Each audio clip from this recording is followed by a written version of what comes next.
Chapter 2, The Illusion of Self-Worth Tied to Productivity, How History Shaped It, Science Measured It, Philosophy Questioned It, and Spirit Freed It. From the book Illusions, Realities, and Clarities. Introduction.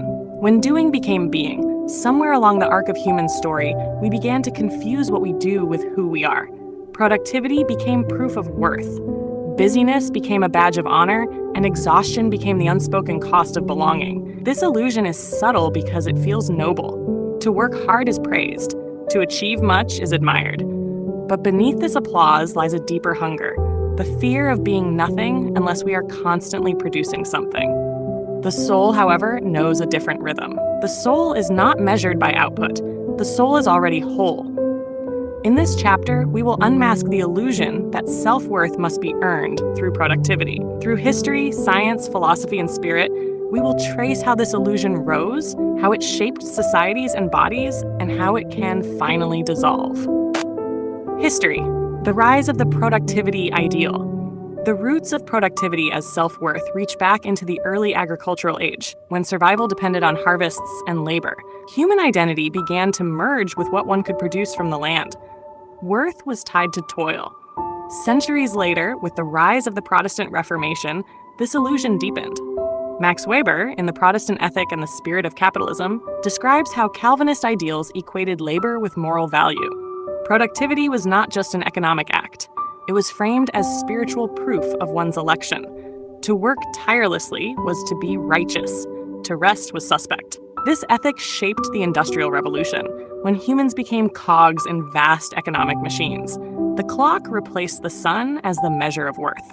Time cards, factory whistles, and efficiency became the new sacraments. Labor was no longer tied to survival, but to identity. To be idle was to be invisible. Colonialism exported this ethic globally. Indigenous ways of being, rooted in balance, community, and cycles of rest, were dismissed as lazy or uncivilized. As Ngugi wa Thiong'o and others have shown, productivity became the standard by which entire cultures were judged. To be valuable in the eyes of empire was to produce for it. Thus, the illusion of worth through productivity grew systemic. What began as survival hardened into doctrine, then into global economic law. Science, the cost of constant output. Modern science reveals what the soul has always whispered. The illusion of productivity as worth carries a cost in the body, the brain, and the heart. Neuroscience shows that chronic overwork activates the body's stress response, flooding it with cortisol and adrenaline. Bessel van der Kolk, in The Body Keeps the Score, details how unrelenting stress rewires the nervous system, leaving individuals in cycles of hypervigilance, burnout, and collapse. Productivity promises worth, but it delivers trauma. Studies in occupational health reveal the link between long work hours and increased risk of heart disease, depression, and early mortality. The World Health Organization has officially classified burnout as a workplace syndrome, a collective wound of worth tied to output. Even in psychology, research on motivation shows the distortion. Edward Desai and Richard Ryan's self-determination theory demonstrates that intrinsic motivation, driven by meaning and joy, produces healthier outcomes than extrinsic motivation, driven by rewards and recognition. When worth is tied to productivity, intrinsic joy collapses into external approval. The science is clear. To bind self-worth to constant doing is to live in a body that cannot rest, a brain that cannot stop, and a heart that cannot feel enough. Philosophy. The question of being and doing. Philosophy has long wrestled with the tension between being and doing. The illusion of productivity as worth is, at its root, a philosophical question. Must value be proven, or can it be inherent? Aristotle distinguished between praxis, action for its own sake, and poiesis, action for an end. In a world obsessed with productivity, poiesis dominates. We do in order to be valued, rather than acting as an expression of value already within. In modern existential thought, Jean-Paul Sartre argued that humans define themselves through action. Existence precedes essence.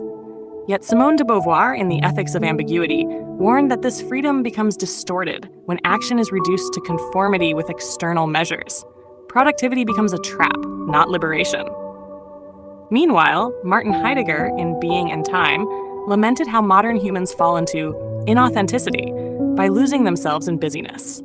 In constant doing, we forget the question of being itself. Worth cannot be reclaimed by more tasks. It is remembered only in presence.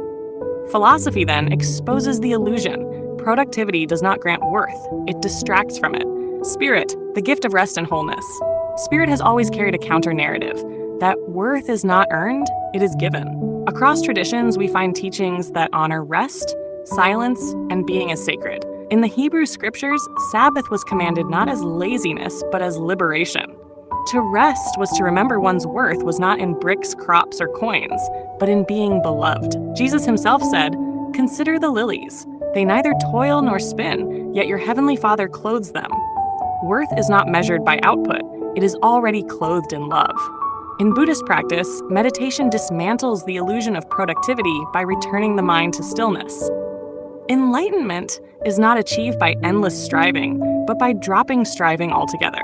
Not doing becomes the highest doing. Mystics across traditions echo the same truth. Thomas Merton wrote that there is a pervasive form of modern violence to which the idealist succumbs: activism and overwork. Spirit whispers that our worth is found not in what we create, but in what we are. Fragments of the infinite remembering themselves. To rest is to resist the illusion. To be still is to return to truth. Conclusion: you are not what you produce. The illusion of self-worth tied to productivity has shaped centuries of culture, science, and philosophy. It has colonized not only our calendars, but our hearts. But it was never truth. Worth cannot be earned through endless doing. Worth is not an economic unit, not an identity card, not a line on a resume. Worth is the breath, the presence, the existence of you, already whole, already enough. The world may measure in outputs, the infinite measures in essence, awakening questions. 1. When did you first learn to equate your worth with your productivity? 2. How has this illusion shaped your body, your rest, your relationships? 3. What happens inside you when you imagine being enough without producing anything? 4. How might you begin to honor being as much as doing? Final 4 lines. The clock does not define you. The ledger cannot contain you. You were never what you produced. You were always what you are.